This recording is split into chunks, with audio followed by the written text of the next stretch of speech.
Shalom, anak remaja apa kabar? Kalau yang nonton remaja ya.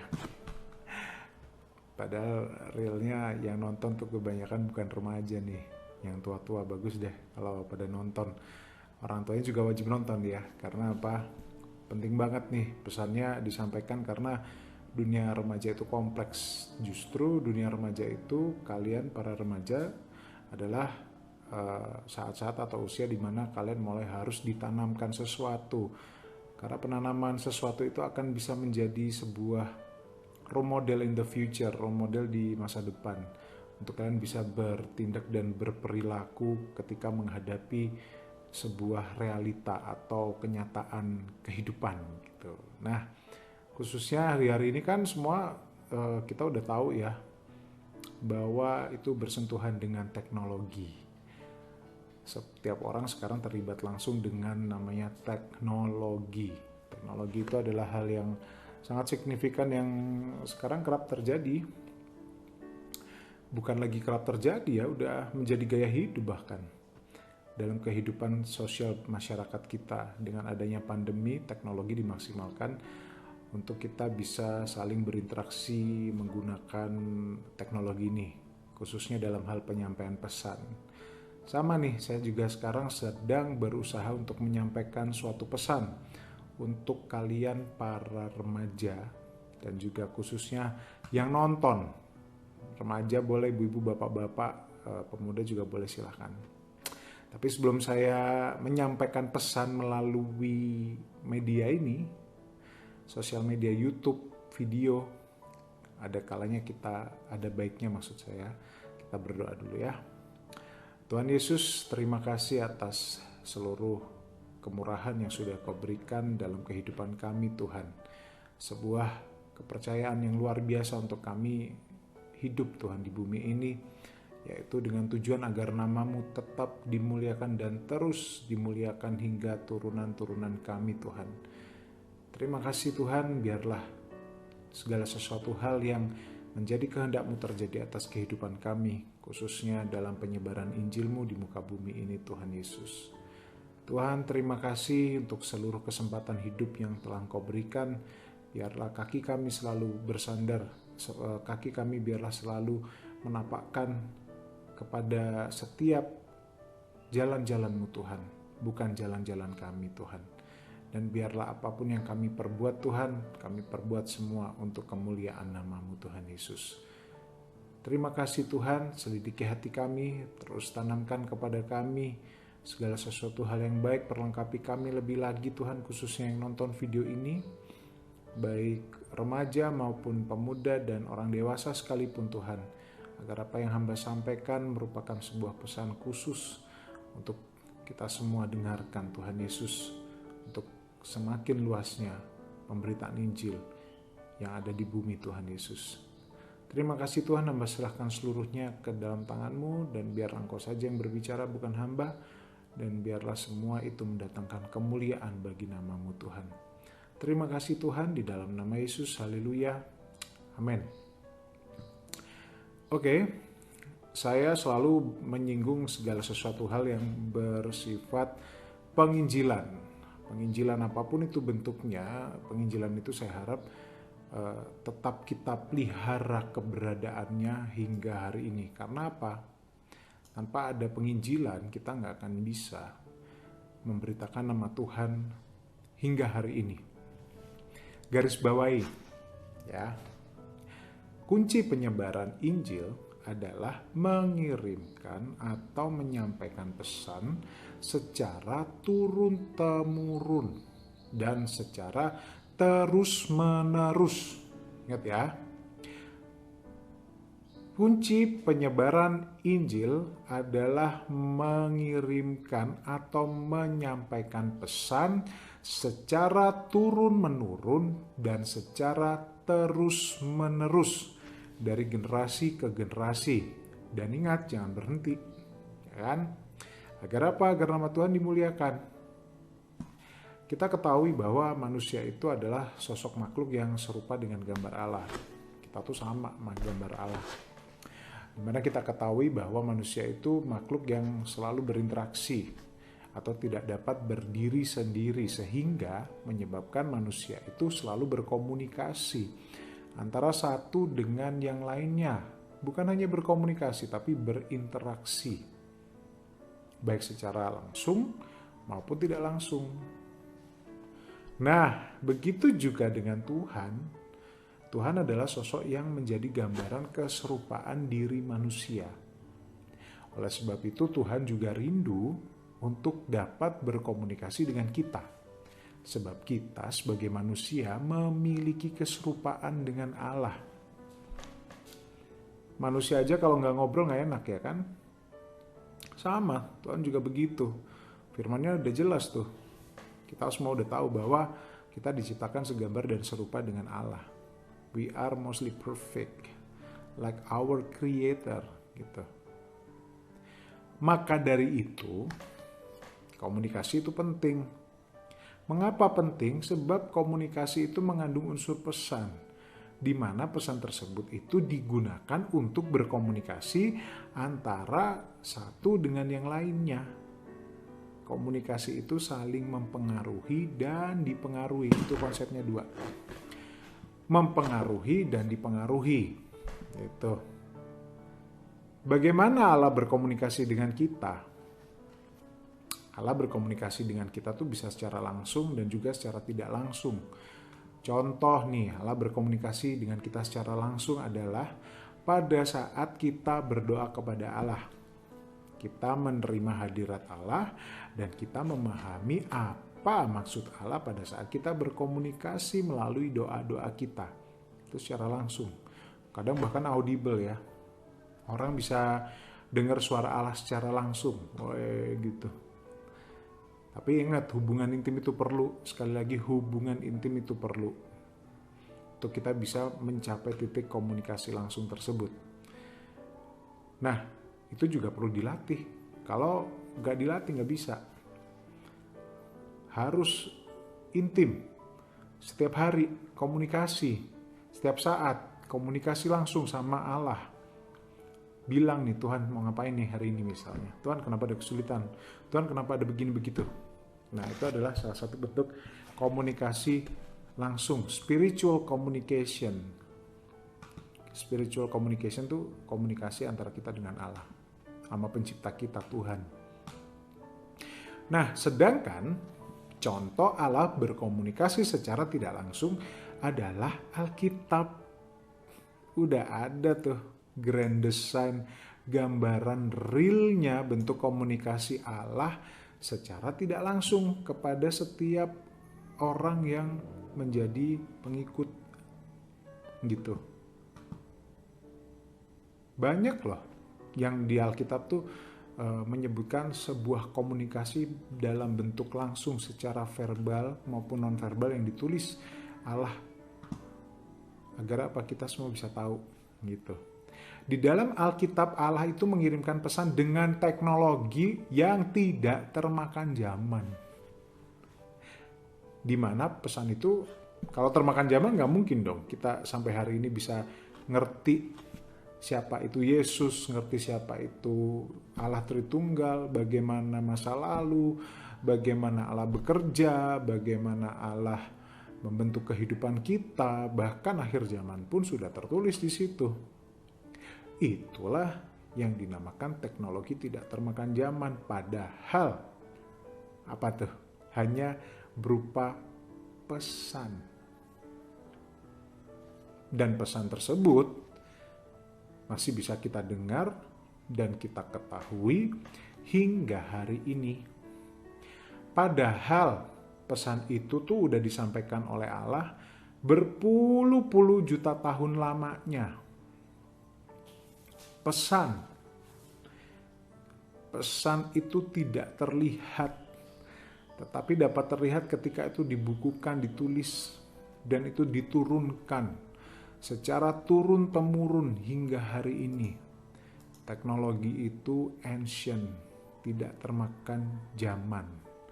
Kuno menurut hari ini, tapi efektif. Kita masih bisa kan dengar nama Tuhan hingga hari ini melalui Alkitab. Nah, contoh nih ya. Di mana kita tahu bahwa Yesus adalah juru selamat? Saya nanya nih. Dari mana kita tahu bahwa oh ya oke, Yesus adalah juru selamat dunia? Kalau kita nggak baca Alkitab, nggak mungkin kita akan tahu bahwa Yesus adalah juru selamat. Taunya dari orang lain. Orang lain baca apa? Alkitab. Saya menurunkan informasi ini kepada kalian semuanya, kepada Anda, bahwa Yesus adalah juru selamat. Taunya dari mana? Dari Alkitab. Saya bisa ngomong begini karena apa? Saya baca dari Alkitab. Saya bisa ngomong begini, saya tahu dari mana? Saya tahu dari orang-orang senior saya yang memberitahu saya bahwa Yesus adalah juru selamat. Buktinya apa? Salah satunya disebutkan di 2 Timotius 1 ayat 9. Dialah yang menyelamatkan kita dan memanggil kita dengan panggilan kudus.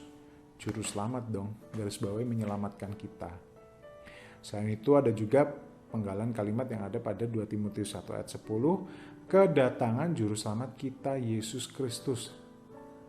Dah jelas disebutin di situ.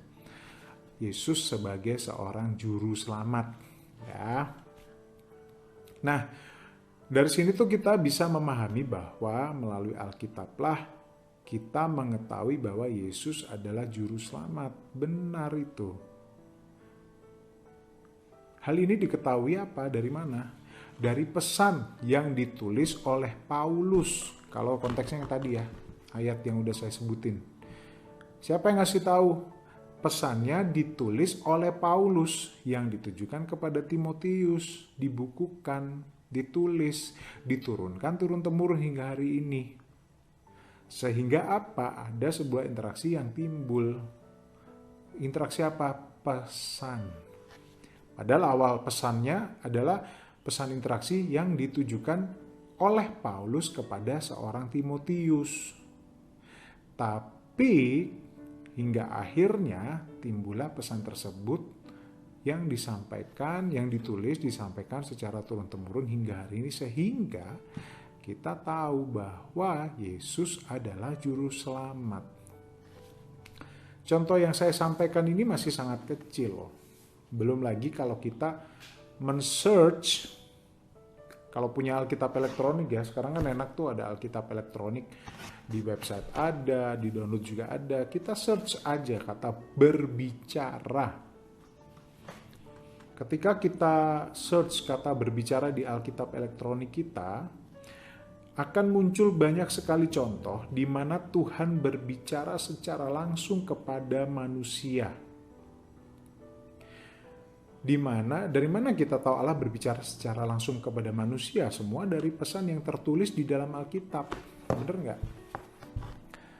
Semua pesan yang ditulis di Alkitab itu adalah kalimat atau kata pesan yang absolut hingga hari ini. Dan kita wajib untuk mempercayainya. It happens. Ingat, ya. Dari sini aja udah kelihatan bahwa pesan itu penting. Penyebaran pesan itu penting. Dan kata kunci penyebaran Injil adalah pesan dan komunikasi. Message and communication. Kalian punya pesan tapi gak kalian komunikasikan, sama aja. Paulus dengan baik dan benar, bahkan ya dicatat nih ya, di Alkitab bahwa kita sebagai orang percaya itu telah digambarkan nih oleh Paulus bahwa tugas kita sebagai seorang percaya adalah agar pesan yang telah ada terus disampaikan secara turun-temurun, apapun keadaannya. Mau dunia modernnya kayak apapun, mau dunia seperti apa, perkembangan internet mau seperti bagaimana, pesan itu terus harus disampaikan secara terus-menerus dan turun-temurun. Sekarang saya lagi ngasih tahu kalian yang menonton. Pesannya jangan berhenti di sini. Kasih tahu yang lain. Kita harus menyebarkan pesan, kabar baik, Injil. supaya orang mendengar nama Tuhan dan menerima keselamatan. Jangan kita egois dengan keselamatan kita sendiri, gitu.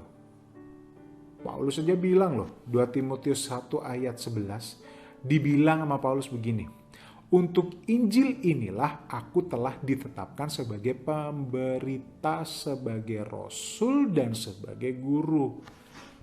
Garis bawahi kata pemberita, rasul, dan guru. Kita sebagai orang percaya memiliki 3 fungsi dan 3 tugas penting yang kita harus jalankan terhadap Injil. Yang pertama, tuh udah jelasin kan tadi sama si Paulus, sama Rasul Paulus, bahwa kita harus menjadi pemberita atas Injil yang sudah kita pahami. Apa sih pemberita itu?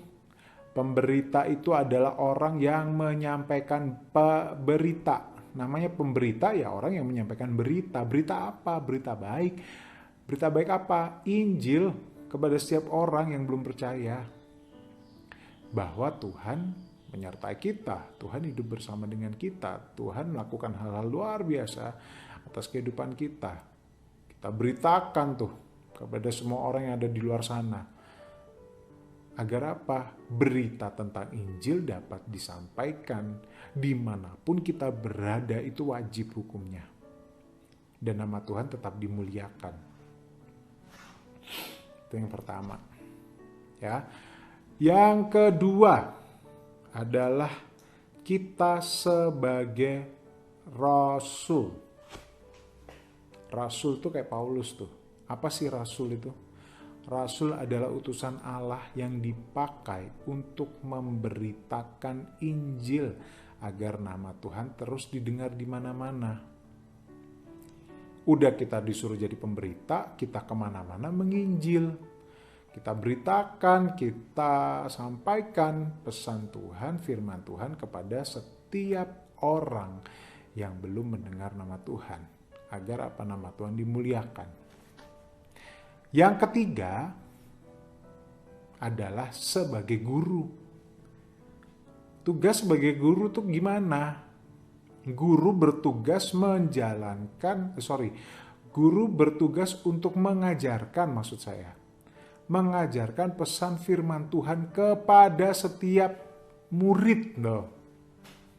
Jadi kalau tahapannya udah jadi pemberita dan rasul gitu ya, udah diberitakan, kita pun juga menjangkau jiwa melalui kerasulan kita muridkan menjadi guru. Kita ajarkan pesan firman Tuhan kepada setiap murid yang ada, sehingga apa? Bisa mencetak guru-guru baru lainnya. Agar apa?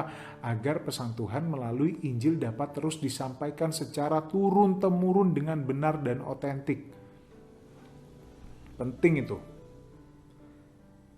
Dan itu, ketiga hal tersebut, itu adalah satu kesatuan utuh. Whole. Nggak bisa dipisahin. Kalau Kristennya cuma egois buat diri sendiri, mah ngapain? Ada teknologi tuh harusnya makin cepat. Ngapa-ngapain juga bikin konten, semua fokusnya untuk di atas. Tapi pada kenyataannya kita justru menjadi penikmat konten, bukan creator, content creator, agar nama Tuhan dimuliakan gitu.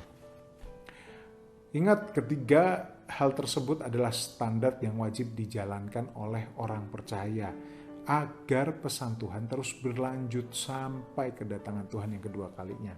Jadi pesan itu terus diturunkan sehingga apa? Tidak musnah. Orang tetap bisa mengalami hadirat Tuhan. Orang tetap bisa mengalami Tuhan itu sendiri dalam kehidupannya. Interaksi dengan Tuhan, taunya dari mana? Dari Alkitab. Beritakan kabar baik. Alkitab itu adalah pesan Tuhan yang tercatat secara ajaib kalau saya bilang. Ajaib loh. Hingga kita hari ini bisa tahu tuh, ada barang namanya Alkitab. Udah tercatat ajaib, isinya baik dan benar. Dan tidak termakan zaman. Nah, yang diturunkan secara terus-menerus hingga hari ini. Maka dari itu, kita yang hidup pada masa ini dan masih bisa membaca dan memahami kebenaran firman Tuhan secara langsung, secara tidak langsung itu juga menjadi tugas kita untuk kita bisa menyebarkan Injil.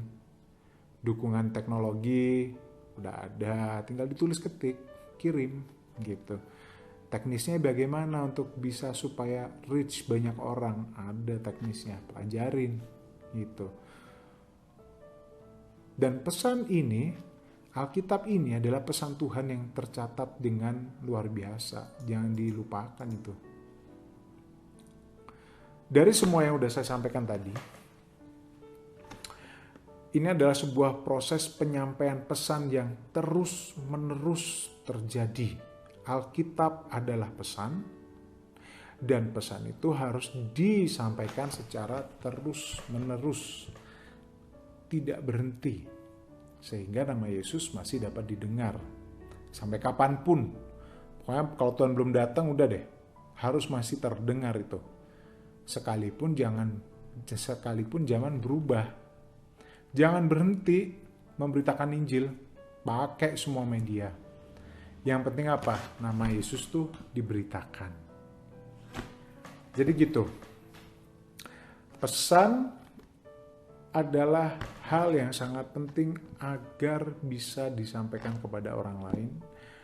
Dan pesan itu bisa melalui apa aja. Pesan itu bisa powerful dan tidak powerful, itu tergantung dari kita ketika menciptakan pesan. Dan pesan yang terutama yang harus kita pegang adalah Alkitab. The real message from God.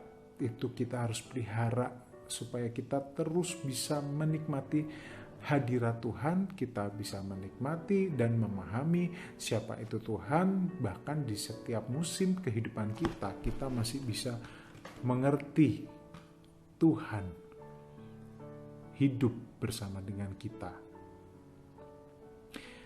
Mungkin interval waktu Injil itu berubah dari zaman ke zaman. Dunia pun berubah dari zaman ke zaman. Tetapi Injil tetap dapat menyesuaikan diri dengan apa yang sedang terjadi di dalam kehidupan kita di bumi. Itu perlu digarisbawahi. Jadi, pesan saya, jangan sampai pesan itu musnah. Musnah dimakan ama zaman akibat kita tidak melakukan 3 hal tersebut. Menjadi pemberita, menjadi rasul, dan juga menjadi guru itu. Dan mari kita teruskan pesan yang ada, yang telah Tuhan berikan di masa lalu hingga hari ini, hingga masa depan, supaya apa? Nama Tuhan dimuliakan. Itu ya. Saya rasa cukup pesan yang saya sampaikan, karena ini juga pesan saya pesankan, saya lihat dari Alkitab, saya minta hikmat sama Tuhan, dan pesan itu saya sampaikan kepada kalian semuanya. Saya harap kalian tetap menuliskan pesan, mempelajari pesan yang telah Tuhan berikan, dan kita sampaikan pesan tersebut kepada orang lain, agar orang lain menerima kebebasan, menerima keselamatan bersama Tuhan. Oke, saya rasa cukup. Terima kasih, mari kita berdoa. Tuhan Yesus, terima kasih atas seluruh hal baik yang telah Kau sampaikan kepada kami, kepada hamba. Terima kasih atas seluruh hikmat yang telah Engkau berikan. Biarlah rema yang diperoleh, yang disampaikan itu dapat terjadi atas kehidupan yang menonton video ini, Tuhan. Sehingga mereka memahami bahwa pesan itu penting, meneruskan pesan yang telah disampaikan Tuhan di masa lalu dan dipelihara hingga hari ini, bahkan sampai nanti kedatangan Engkau Yesus kedua kalinya ke muka bumi. Terima kasih Tuhan, biarlah Engkau tanam lebih dalam lagi firman Tuhan ini, agar yang menonton semakin menyadari bahwa memberitakan Injil melalui setiap apa yang sudah diterima itu adalah hal yang wajib dan hal yang terutama bagi kami setiap orang yang percaya. Terima kasih Tuhan, kami serahkan seluruhnya ke dalam tangan-Mu, dan biarlah Engkau saja yang berkarya atas kehidupan kami. Di dalam nama Yesus, haleluya, Amin. Terima kasih. Tuhan Yesus memberkati.